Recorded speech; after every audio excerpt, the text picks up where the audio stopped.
Le journal Yasmine Adoko.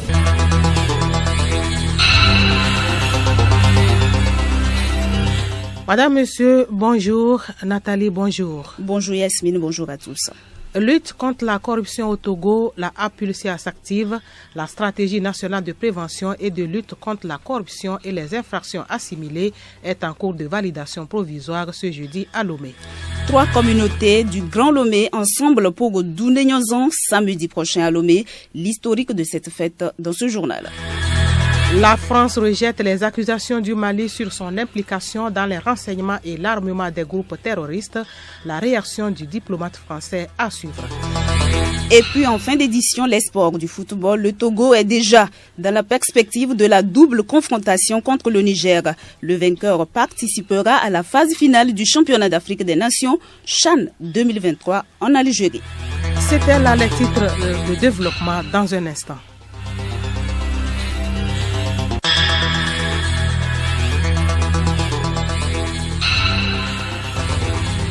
radiolomé.tg. Je le disais en titre, la Haute Autorité de prévention et de lutte contre la corruption et les infractions assimilées à APULSIA, toujours à pied d'œuvre pour freiner la corruption au Togo, elle est en atelier de 2 jours pour la validation provisoire de la stratégie de prévention et de lutte contre le fléau. Yao Kamake. Le document soumis à validation fait une analyse diagnostique de la corruption au Togo en prenant en compte les forces et faiblesses des cadres juridiques et institutionnels de lutte contre le fléau. Sada Li Sissé, expert consultant international. Vous savez que la corruption est un fléau qui met en mal l'économie. Donc, toutes les politiques de développement visent à réduire la corruption pour que cet argent économisé puisse pouvoir aller dans les secteurs sociaux.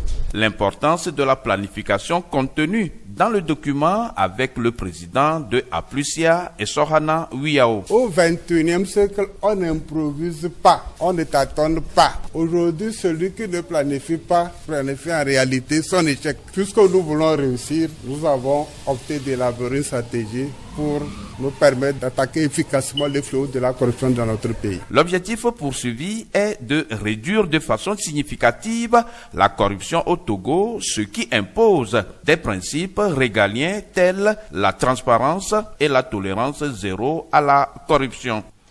Parlons tradition à présent, l'apothéose des manifestations de la 4e édition de la fête Dounéniozan des communautés Bé, à Plao et à Gouenivé du Grand Lomé, a lieu samedi prochain à Lomé. Une occasion de rassembler les populations de ces communautés autour de leur histoire commune. Retour sur l'historique de cette fête avec Geneviève Pognon. Dounéniozan tire sa signification dans l'expression de ces valeurs qui traduisent le désir des communautés Bé, à Plaou et à Gouenivé de vivre dans la quiétude pour contribuer au développement du Togo. Les populations originelles du Grand Lomé faisaient partie historiquement du peuple adjaévé dont les migrations conduisent au XVIIe siècle à la création de ces 3 communautés. Fuyant les guerres, ces populations ont quitté la muraille de Moitien du roi Gokoli vers la fin du XVIe siècle pour venir fonder les hameaux d'Aplaou, de Lomé, de Bé et d'Agouenivé. Ils se sont installés après plusieurs années des eaux à l'endroit où se dresse aujourd'hui le centre-ville de Lomé. Aujourd'hui, sur les 7 millions d'habitants que compte le Togo, près du tiers vient du Grand Lomé. Parmi ces populations de diverses origines et de cultures, ainsi que des traditions, figurent en bonne place les descendants des fondateurs de Lomé et de leurs cousins fondateurs d'Aplaou et d'Agouenivé. Dounéniozan est célébré chaque année par les 3 communautés le 3e samedi du mois d'août, en prélude à la fête d'Agbopozan qui regroupe tous les peuples évés. Les manifestations sont organisées de façon tournante dans les communautés.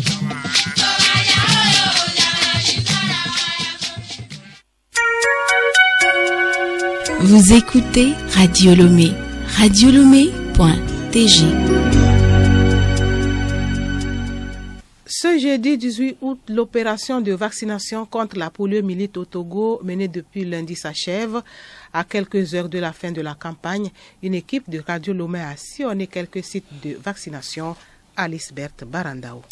Au CMS Legbasito, dans la commune sanitaire d'Agouenive 2 à Lomé, notre arrivée coïncidait avec la vaccination de la petite Nadia 7 mois, en pleurs par peur, bien blottie dans les bras de sa maman.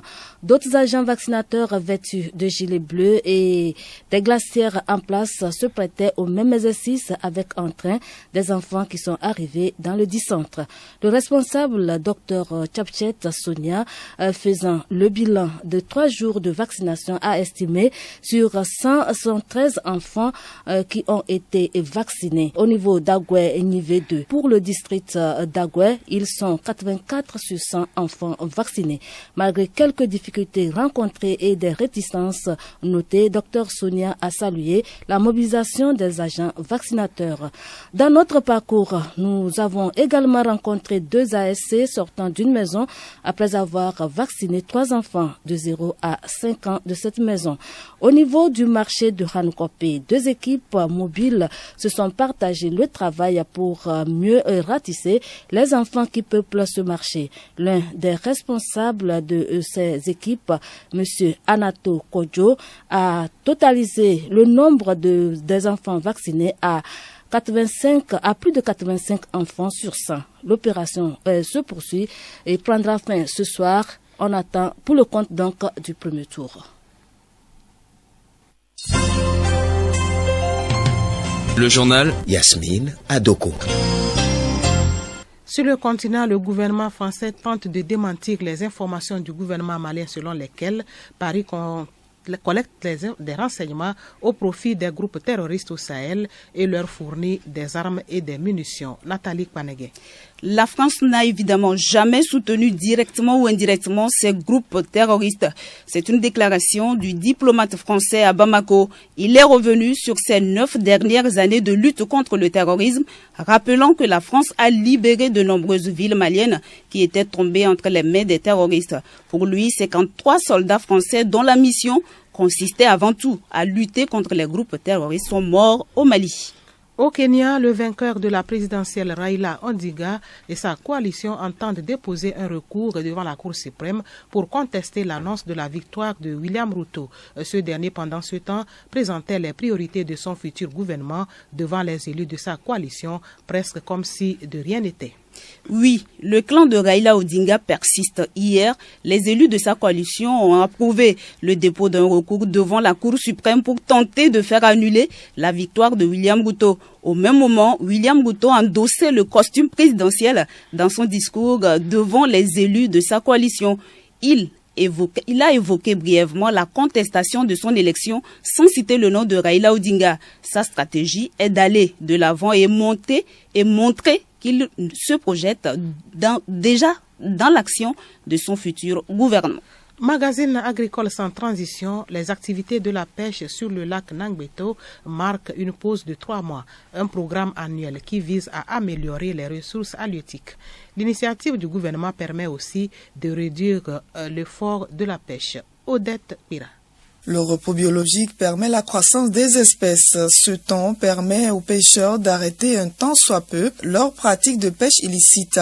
Derman Adam, secrétaire général du syndicat national des pêcheurs, secrétaire général adjoint de la Fédération nationale des pêcheurs. Nous-mêmes les pêcheurs, on veut qu'on le fasse. Comme les gens ne veulent pas être corrects par rapport au respect des pratiques nobles, au moins avec ce repos biologique, les espèces peuvent revenir. Il peut y avoir aussi des renouvellements de stock et réduire aussi ce que nous appelons l'effort de pêche. Donc il y a trop d'efforts. Les échanges entre acteurs est en cours en vue de généraliser et d'étendre ce repos biologique sur la côte togolaise et dans la sous-région. Derman Adam. Enfin, le Ghana observe le repos biologique depuis 2018. C'est tout récemment qu'ils ont ouvert. Je crois que c'est dans le mois de juin qu'on a fermé la pêche artisanale. L'autorité est en train de voir si c'est possible que ce repos biologique-là soit régional. Côte d'Ivoire, Ghana, Togo, au même moment. Comme ça permet l'immigration d'être un peu plus stable. Parce que quand on ferme de l'autre côté, les gens débarquent par ici. Alors qu'au Togo, quand on ferme, le Togolais ne peut pas aller pêcher au Ghana. C'est un peu compliqué, c'est un peu complexe. Donc le Ghanais aujourd'hui, quand on a fermé, tu vas voir au Togo ici, au lieu de 400-300 pirogues, on a plus de 700-800 pirogues. Les Ghanais déversent ici. Et c'est ça qui amplifie maintenant les mauvaises pratiques là. À jeudi prochain.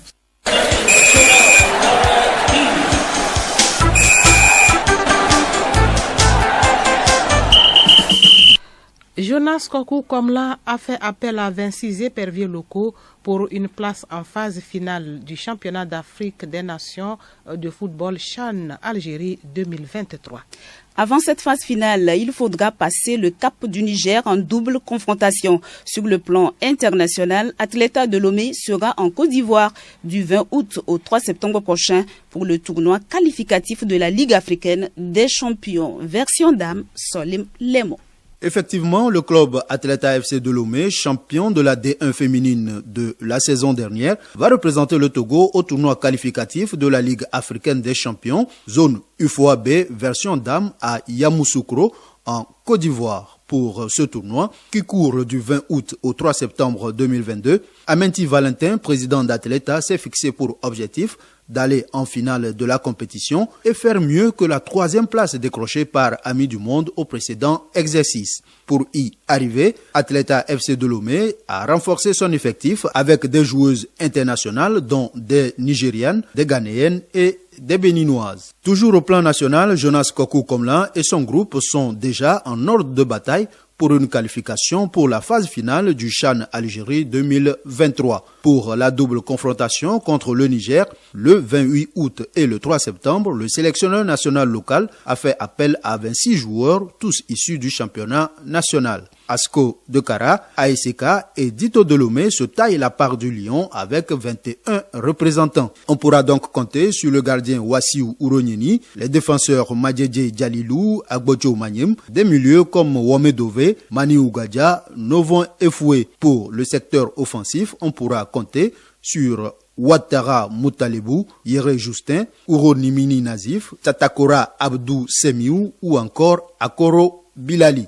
Et pour clôturer cette page des sports, les conducteurs de la COSA ASK seront face aux académiciens de Kouloundé pour le compte de la finale du tournoi Dr Kaolo dimanche. Les académiciens Unisport de Kouloundé ont surclassé l'étoile filante organisatrice du tournoi 2-0 en première demi-finale au stade de Kégué mercredi. C'est sur le même score de 2-0 que ASK a passé à la trappe les Scorpions Noirs de Tokouin à Gaza en deuxième demi-finale disputée toujours mercredi au stade de Kégué. Les deux demi-finalistes malheureux se disputeront la 3e place en petite finale. Pour rappel, le tournoi Dr Kaolo est initié par l'étoile filante pour rendre hommage à Edmond Apeti Kossivi, ancienne gloire du football togolais décédé tragiquement il y a 50 ans.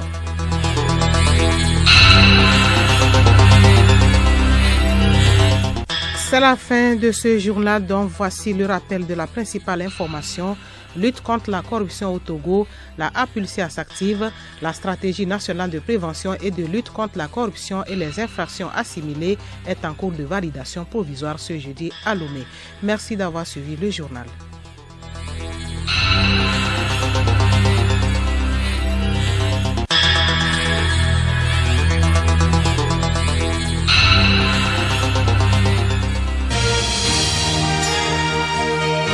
Radio Lomé, boîte postale 434, email radiolomé@radiolomé.tg. radiolomé.tg